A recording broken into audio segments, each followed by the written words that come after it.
Vacib düsturlardan birinin izahına baxaq. Deməli, verilmiş A ədədindən kiçik və A ilə qarşılıqlı sadə olan ədədlərin sayının tapılması düsturuna baxırıq. Əvvəlcə A-nı, A ədədini sadə vuruqların hasili şəklində qeyd edirik. Bu şəkildə, əgər sadə vuruqların qüvvətləri varsa, onları da mütləq şəkildə qeyd edirik. Və bizə nə lazımdır? P. P nədir? A-dan kiçik və A ilə qarşılıqlı sayda olan ədədlərin sayıdır. Sayı. Deməli, P-miz də bərabərdir. A ədədinin özünü yazırıq, qeyd edirik. Vurulsun. A-nın sadə vuruqlarının hər birini tərsinə çeviririk və birdən həmin ifadəni çıxırıq. Yəni, A-nın özü vurulsun, mötərizədə 1 çıxılsın, 1 bölünsün A. 1 çıxılsın, 1 bölünsün B və 1 çıxılsın, 1 bölünsün C.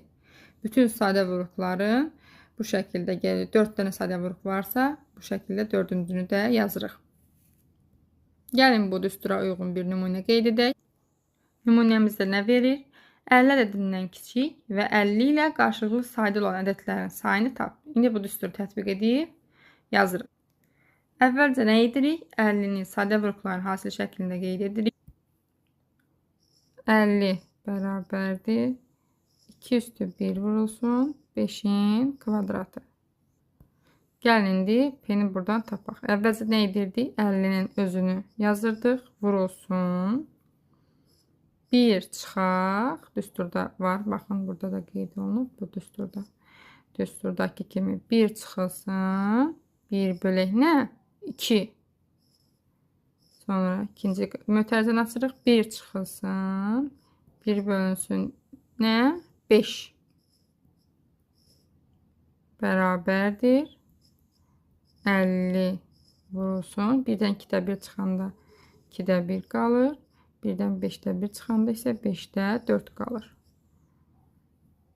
Bu kəsrləri də ixtisar etsək. 50 ilə 5 gedər burada 10. 10 ilə 2 gedər burada 5. Burada 1. 5-i də 4-ə vurarıq 20. Deməli, 50-yə qədər 50 ilə qarşılıqlı sayda olan ədədlərin sayı 20-dir.